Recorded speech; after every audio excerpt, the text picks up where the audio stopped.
नमस्कार मित्रांनो, तुमचं आजच्या सेशनमध्ये स्वागत आहे.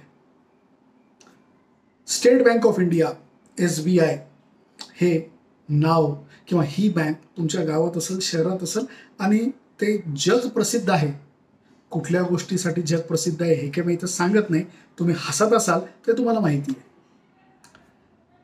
SBIनी आणि त्यांच्या ज्या सबसिडरी बँक्स आहेत, म्हणजे ज्या बँकांमध्ये SBIची काही हिस्सेदारी आहे, त्यांनी मिळून ministry of finance, government of इंडियाला एक रिप्रेझेंटेशन केलेलं, एक विनंती केलेली आहे. विनंती बघा, ते असं म्हणतायत की कृपया आम्हाला FDsवर व्याज वाढवून द्यायची परवानगी द्या. दुसरीकडं सगळ्या बँकांचा प्रयत्न एक असतं की कमीत कमी व्याज दरात कशा लोकांकडे FDs घ्याव्या व ते लोनच्या स्वरूपात द्यावं व प्रॉफिट जास्त मिळवावं. SBIची अशी रिक्वेस्ट अचंबित करणारी तर निश्चित नाही आहे, कारण त्याच्यामागे एक लॉजिक आहे आणि कारण आहे. ते लॉजिक आणि कारण असं आहे मित्रांनो की SBIची जी क्रेडिट ग्रोथ आहे, म्हणजे जे लोन द्यायचा वेग आहे, ते डिपॉझिटच्या वेगापेक्षा जास्त झालेला आहे आणि कुठंतरी ही दरी त्यांच्या लक्षात आलेली आहे. हा गॅप वाढत चालला आहे. म्हणजे लोन द्यायचा पेस PACE वेग हा मोठ्या प्रमाणावर आहे, मात्र तेवढ्या मोठ्या प्रमाणावर आत्ता स्टेट बँकेकडं लोक FD करत नाही. याचं कारण नक्की काय? मागच्या 3 ते 4 वर्षात इक्विटी मार्केट म्हणजे शेअर मार्केटमध्ये, म्युच्युअल फंड्समध्ये खूप मोठ्या प्रमाणावर लोकांनी पैसा इन्व्हेस्ट केला आहे व लोकांचे रिटर्न्स सुद्धा तयार झाले.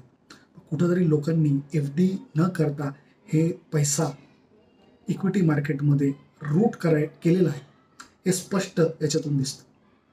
SBIनी गव्हर्नमेंटकडं अजून एक विनंती अशी केलेली आहे की कृपया करून काही FDs अशा असतात की ज्या तुम्ही 5 वर्षासाठी केल्या की त्याच्यात तुम्हाला इन्कम टॅक्समध्ये एक्झम्पशन भेटतं. ती FD तुम्हाला मोडता येत नाही.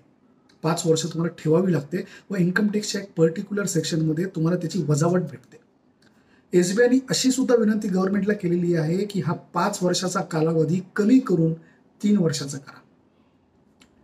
इकॉनॉमिक्स हा जो विषय आहे, नाव छोटं आहे पण त्याची व्याप्ती कुठपर्यंत जाईल हे इमॅजिन करणं प्रॅक्टिकली इम्पॉसिबल होतं.